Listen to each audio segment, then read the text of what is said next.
were you inspired to be an environmentalist? A lot of people find it a little hard to get into it, or they face a little bit of backlash. So you were an environmentalist before it was cool to be an environmentalist. So how is that for you? Okay, so I guess it started with my childhood because I grew up in Jakarta. And weekends we would always go to Puncak or go to Pulau Putri. So very much out in nature, and I truly believe that connection with nature is a bedrock, if you will, for environmentalism, because it makes you care in a deep way. And of course, I went away to school many years overseas, and then came back in the 90s or in the 80s. When I came back, I noticed how much things have changed.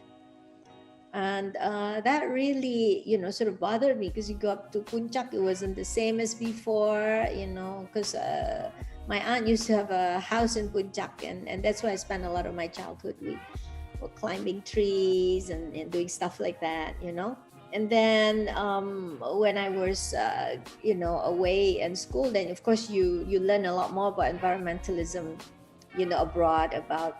I joined the RSPCA. I'm a big animal lover, so that was also kind of like the entry, if you will, to environmentalism. I used to volunteer to clean the cages and raise money. So I think taking part in a sort of a public activity is a very easy and natural way to get into activism, because you can see that you make a difference. Especially raising money, I was on the street, because I was going to school partly in Singapore, so I used to raise money on the street with that little kaleng, So that was a really interesting entry. You try to sell the SPCA and other organizations, and people ask you, why are you raising money for this? So you have to talk about why you want them to donate to the cause. And then as time passed, I realized more about the food that we eat. My mother's a big proponent of organic food, and we used to have actually a small organic farm. So I realized how terrible it is that everything we ate nowadays, especially in those times, there was no clear, demand for organic food. There was very little that was organic. If it was organic, it was not labeled so, and you kind of found it yourself. And also read Silent Spring. Rachel, can you Google Silent Spring? Rachel Carson, that's it, Rachel Carson. She is a big hero of mine. She's an environmentalist. She was the one who first wrote about the harm of DDT to the environment. So that's a big, very big influence on my life. I read her book and so on. She was called before the Senate, I believe, to testify, not to put forward her writing about DDT and the harm of DDT, and that she was instrumental in getting rid of DDT, as a pesticide for just about everything in those days.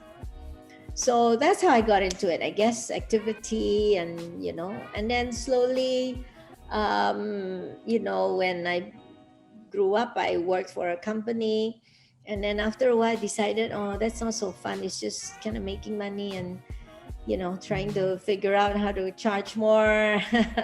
Didn't really inspire me. Then I had already known about the Body Shop, because I used to travel to New York to go to university. So I used to stop in London, and then I saw the Body Shop. So I was like, this is quite incredible, because the first time I saw the Body Shop was just a little green store, and the window was not about the product. It was always about something else. Then when I went in, I discovered there was beauty products. So fascinating that the melding of the two. Today perhaps is not as incredible, but at the time when I visited the Body Shop in London, it was the first time. At that time, I got a job to try and find a tenant for this building. So then I thought, oh, the Body Shop, wouldn't that be cool? So I wrote to them. And then their agent from Singapore came and said, oh, we're coming to see you because you said you want the Body Shop. I said, no, I'm trying to find a tenant for this building, and because I'm a big fan of Body Shop, blah, blah, blah, and I'm a big environment, I love the environment, therefore, I thought you'd be great for this spot. And then they said, no, we're actually looking for somebody to take it for Indonesia. I'm like, what? And so it just happened like that. They said, oh, you'd be perfect. You like the, you love the environment. So then that's how it started. So I quit my job, and then my husband and I applied for the Body Shop. Firstly, all of us are really glad that you decided to bring Body Shop here, because it's definitely one of the brands that I use in my daily life. Everyone knows that there's a Body Shop in almost every mall in Indonesia right now. Yes. So the fact that you guys have grown so big in such a short amount of time is insane. But I was also very interested in your beginnings, because they're so humble, and you were just like all of us, going fundraising, taking a can of money, taking a can and asking for money.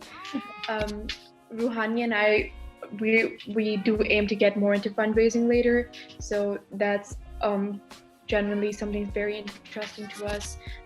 And we also know how good it feels, because we recently made our first million through workshops, and it was a very rewarding feeling itself. But I'm sure you did face a lot of challenges during this time. So were there any challenges when you were trying to get into sustainability, or just campaigning for the environment? Yeah, mostly not very many people were interested. And when we decided to bring the Body Shop in, a lot of our friends and sort of network said, oh, it's going to fail. Why do you do that? Anyway, so we went through all that. Everybody said, oh, kurang keren lah, ngapain gitu. But we decided we wanted to try it. And frankly, my husband and I were already retailers, because we had worked for a big retail company a long time ago. So we knew how to do the business. So that helped us to grow the Body Shop as well. So it didn't come without prior experience as well in just retailing and business. Yeah, honestly, I do know that Body Shop, at least right now, has one of the best packaging that I know, especially with your gift sets and everything. They're always so colorful. You guys match the season. There's one for every mood, I guess. It's a staple gifting item also. But why do you think it's important for us, at least now and in the future, to make sure that all businesses have some sort of environmental influence on them? Yeah, because I think if you know our founder, Anita Radic, she always said that business is very powerful. And she was actually one of the first business person to say that we have to be a sustainable business. Otherwise, God help us all, she said. Look, if you're just going to destroy the planet when you're doing business, and God help us all, she said, profit will destroy everything. But business is a very powerful force. You can use it as a force for good. And that's what she believed. She always said, because business can be of a certain size, it has a big influence on offering the right things. For me, a lot of the time, the Body Shop is to show that it is indeed possible. We're very lucky that our products from the Body Shop are already sustainable. The PET packaging. I'm just thinking now we have to have a web page where we talk about all the eco parts of the Body Shop, because not many people know it. But our PET packaging is, I think, at least 50% of it is post-consumer recycling. So it's upcycled. Recycled plastic, by the way.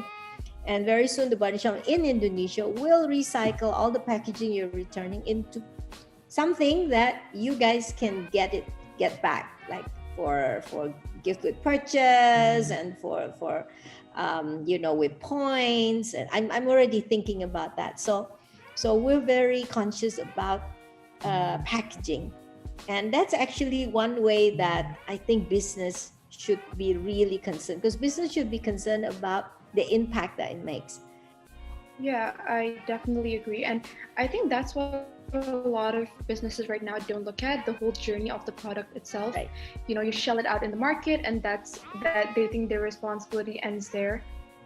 But I also feel like it's their responsibility to make sure that it doesn't end up in a landfill, or in the ocean.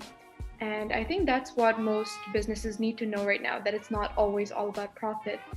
And something us as teenagers have very often heard, especially since we started the Antheia project, is that you guys can't do much, you know. They're like, the earth is already destroyed, we're too late to save the environment. But as someone who started at a really early age, Right. what do you have to say to that? That's not true. I mean, we need even more people like you who feel a sense of responsibility to do something, because that's the only thing that can change things for the better. If people felt that there was nothing they could do, then there would never be any, there wouldn't be a Greenpeace, there wouldn't be even a Body Shop, you know, if nobody felt they could do something. I mean, our founder, Anita Roddick, said, if you think you have no effect, try sleeping in a room with one mosquito. And today with social media, you know, definitely you can do much to bring conversations to the fore, to get how to say, the same people who think like you together. You know, much can be done, I believe. I mean, what some people think is this: you can't affect anything directly. That's what they're saying. Okay, you can talk about it, but what's going to change? But you know, as we all know, awareness comes first. Once awareness comes, then people have choices. People will consider, right? And then they have preferences. And then they change their behavior. So it's not from the time you say something and then people's going to change their behavior. That's not true. But then it is the beginning of change. Because you have to change their consideration, their preferences. If they see two things, one with a huge amount of plastic or is not organic or something, yeah, and one that is, but it's a little more expensive. If you had been talking about it, then, you know, this person would say, hey, wait a minute, I heard about that, you know, and then I can make a more conscious decision. So I think it's also about helping people to make conscious decisions. I think that's what we also struggle with a lot. Like, I'm from an Indian background, so there are a lot of traditions that aren't as environmentally supportive Yes. as I would like them to be. That's right. And, you know, when you bring them up, it's a bit of a struggle to kind of find like common ground where you're like not being offensive, but you're also standing up for what you believe in. So you brought Body Shop Indonesia in 1992 to, if I'm not wrong, right? Yes, that's right. And that was a time where vegan products or cruelty-free products were not exactly sought after. No. So yeah, so was that difficult to like integrate, like put into your business, or difficult to show to the public? So people generally got introduced to the Body Shop in the old days, yeah, because we had a good location. So we were in Pondok Indah Mall right at the front, you know, because we invested in a strong location because we were also retailers. And then once they stepped inside, they discovered the product first. That was the older days, yeah, before social media and stuff. So once they discovered the product, then we train all our staff to talk to them, to talk to customers about cruelty-free. And then they're like, so what, you know? I mean, if we don't test them on animals, who do we test them on, right?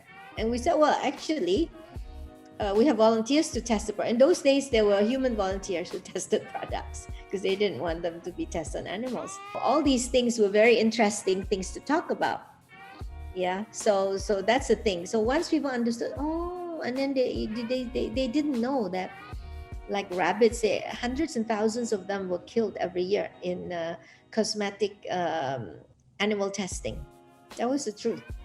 And now EU has said no to animal testing, and that took the Body Shop I think 15 to 20 years to get that, you know, frequently talking about it, you know, working with an animal cruelty group, you know, finally I cannot remember when it was, but after 15 to 20 years of campaigning, the EU also said, you know, we don't require any more animal testing. Yeah, I think you guys were definitely first ones in the business though. Yes, like you guys have started the movement and started the conversation, like you said, you know, and that's really what matters right now, because Ruhani and I are also trying to do the same thing, just open up the conversation, and you know, we get somewhere from there. But are there any benefits for human beings too, to have cruelty-free or vegetarian products?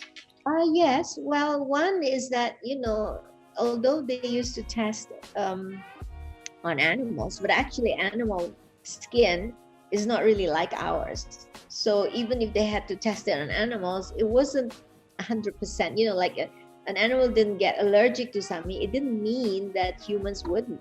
So it wasn't really that great, the animal testing in the first place. It was just following the pharmaceutical industry. In fact, because our products are more of vegetarian origin, and of course we do have sort of chemicals in them, but that is all. We have a clean chemical policy to reduce allergens on the skin, and so on and so forth. Actually, vegetarian things actually are absorbed better onto the skin than strictly highly chemicalized compounds, because there's more affinity with our, because we're living organisms. So actually there's a closer affinity. Yeah. Oh, I did not know that. That's actually pretty cool. Yeah. So what does living sustainably mean to you personally?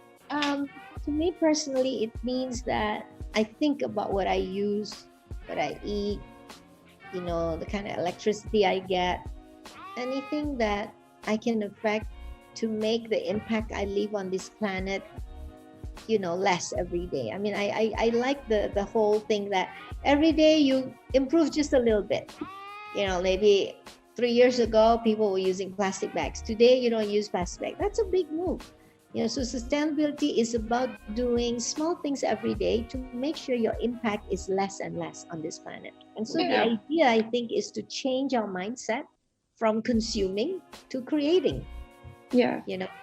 So the old way to consume is somebody takes resources from nature, whether it's cotton, whether it's coal, whatever, make something and then sells it to you. And then you're done with it, you toss it out.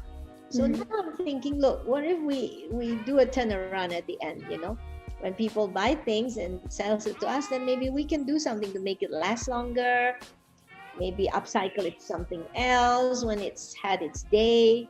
That way we reduce the impact. So that's how I feel sustainability. It's just to reduce the impact, and in this journey of sustainability. That's why in my blog or whatever, my mantra is really sustainability is not about fear. It's not about, worrying about stuff, but it's about being creative and being innovative. Honestly, that is something that we've also struggled with. We had a workshop a couple of months ago, and it was about veganism. And a lot of people asked us, they're like, but it's such a major shift, Yeah. They're like, how do we switch so drastically or so dramatically to a whole other lifestyle? And what we wanted to say is that it doesn't have to be that way, You start slow, and it's a journey. It's you progress every single day. We know that it's not easy to live sustainably too, especially in the time where consumerism is at an all-time high. Everyone just thinks about buying and throwing. Fast fashion is all over the news. So what are a few changes that you thought were a little difficult to implement in your sustainable life? Okay, I think one of the first moves I made, it came a long time, obviously more than 10 years now, is to stop using so much plastic in the home. That is not easy. It takes a commitment, because you need to keep at it, you need to keep saying this. I mean, let's say if you want your mom to separate her trash, it's not easy, especially an older person. Exactly. And veganism, sometimes you just tell people meatless Mondays first. Yeah, and then vegan Mondays, meatless or whatever, and then maybe just seafood for the first time, just skip the beef, because the beef is the worst, and also get them to watch those movies. I invited my whole family for a beautiful buffet. I ordered their most favorite food. I had them watch together David Attenborough's Life on Our Planet. And then, some of them watch Cowspiracy. Once they're on it, oh my God, I watched Cowspiracy. I'm never eating cows again. Good, Yeah. Okay. Honestly, there's a lot of things that I want to address with that answer, because I relate to so many of them, especially the, turning your family members sustainable. But like you said, it opens the conversation. My 11-year-old brother has stopped using plastic straws, which is a big deal. Because none of his friends actually believe in it. So the fact that now he can stand up to another adult and say that, you know what, you should be using another, like maybe no straws or even an alternative, I think that's a pretty good success. But what do you think are some reservations that people might have into becoming more sustainable or into using products that are more sustainable right now? I think mainly A is they don't want to repot. That's all. The inconvenience. So our world is now revolving around convenience. Everything is fast, easy. Because, you know, to be sustainable, one thing that we all must realize, mesti harus mau repot. You know, you have to be willing to be inconvenienced. Yeah. Like tell the guy, I don't want the straw, or tell the guy, I don't want the plastic bag, I have my own. So to remember always to bring that bag. You know, in the beginning you forget because you put something and then you go home, you put it down, you didn't fold it back in your bag. You know, all these learnings you have. So it's inconvenient. But is your convenience worth the destruction of the planet? That is always the question. Definitely. Apart from that, just to quickly move on, so what are 3 pointers that you can give, well, youth and also people who don't really believe in sustainability? What are 3 pointers you can give them to live a more sustainable life? I think the first is to be to be connected to nature. Take the time, because it's also very healing, as we know, you know, the whole forest bathing concept, you know, nature gives you well-being. And if you respect nature and the well-being that it gives you, that's the first step into thinking that, oh, I need to preserve the planet. I need to save the planet. Because otherwise they're like, sustainable for what? If you connect with nature and spend time, that gives you a different sort of, well-being, and a different sort of consciousness about your place on this planet. Because we're only a small speck in this beautiful planet in the universe. Yeah. And that's a very important thing to understand, rather than the fact that we are centered around us and our activities, right? So that's the first thing. And the second, I think, is then to be conscious about your impact. You know, okay, I live the way I live today. What is my impact? You know, is it in plastic waste? It's always waste, water, energy. For me, those are the 3 easiest ones that I suggest to people. Waste, plastic's a big one. Food waste is another one.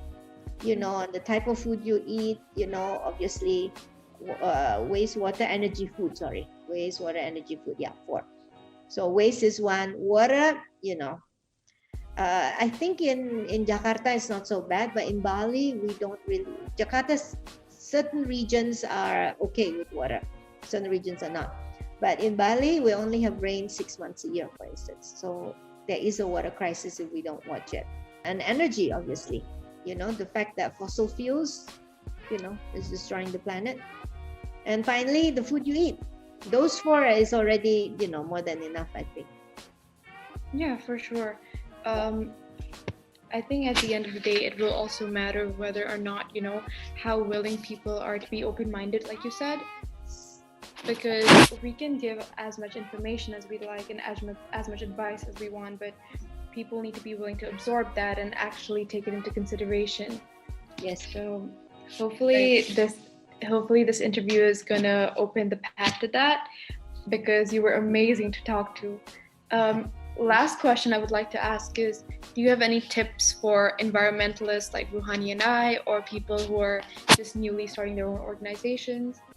I think it's great what you're doing already. So the advice would be, just keep doing it. Start small, keep doing it. Know yourself, know your power to create change, because we can all create change. I think for me, we're really, really grateful once again that you could come today and attend our interview for our magazine feature. But there are some questions that I actually wanted to ask you personally. So you mentioned that you watched documentaries as well. Have you seen the Seaspiracy documentary? Yes. Yeah, I thought that was really great as well. Yes, that's good. As well as, have you heard, of course you've obviously probably heard about the Jakarta sinking. Yes, I wanted to ask. That's already been in the works. I mean, you know, the because I'm an environment. We had to talk about that about 10 years ago, actually, 11 years ago. Yeah, I just wanted to ask about the opinion from your side on those two things. Yeah. Okay, I think Seaspiracy is a very bold documentary, and some of the issues it raises about the killing of whales, the killing of dolphins is really sad, and we know it's been happening because it's part of the traditions that are no longer needed, but they're still doing it.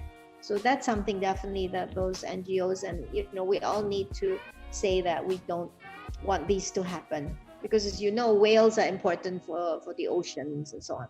Well, and then on the fact of large scale fishing, that is really bad. Drift net fishing is exactly what they sweep out everything from the ocean. It is absolutely, you're leaving like a barren waste in the ocean. That's really, really, which is why I like the fact that Ibu Suzy used to shoot all those, illegal. There are two problems. One is illegal fishing. Yeah. Number two is the cantrang, those drift nets. The drift nets are bad. But having said that, Indonesia has many small-scale fishermen, and we should really be supporting them because they hardly make any money. So I think Seaspiracy is fantastic because it's going to raise so much conversation around this issue. Yeah, for sure. In Antheia, actually, we prioritize guidance as well. So what we do is not just tell people that you should probably live more sustainably because of this matter, but we also try to give like brands, for example, that they could probably use as an alternative. So I think that's also a really great point to like the guidance of what to use and what you probably shouldn't use. I think that's definitely something we can also include in our guidance, right, Ruhani? Like we can have a section for these things. Yeah. And I think you might have watched A Plastic Ocean as well. That one has quite a lot about the pollution of the ocean with plastic. I'm honestly very glad there's a lot of like new media coming out about revolving around these topics, because it's about time, firstly, and secondly, it's one of the best mediums for the youth to watch. People don't read as often anymore, so it's writing articles is almost like pointless. We've noticed that. So movies, TV shows, things like these really work out. And just before we end, I know this is not part of our questions, but we talked about it. I think it would help a lot of our viewers and a lot of our followers to know how exactly to tackle that conversation between tradition and sustainability. When you have people coming to you and telling you that, hey, you can't say that because it doesn't align with our tradition. Yeah. Or if they're forcing you to, eat meat or eat fish because it's a part of their culture or tradition. How do young environmentalists or young enthusiasts like deal with that? The first thing is that if you had introduced the topic earlier, it's easier before you sit down to dinner and say no. If they'd already known that you were already interested in these things, so they know where you're coming from. It's not just because you don't want to eat it or you just don't like mom or something like that. There's something that I actually read which was very interesting to me. It said that overpopulation is actually a myth. There's nothing called overpopulation. It's just the fact that resources aren't being managed properly, and there's such a big disparity between the rich and the poor, and there's wastage. There's so much wastage that there's enough food for every single human being on this planet. Yeah. Food waste is another very difficult thing. You know how much food people in Asia like to put out? I think that's all from me. Thank you so much. Thank you again for being here. It was so great talking to you. Great talking to you too. Such an honor. Thank you so much. Have a nice day. All right. Bye-bye. Bye. Thank you.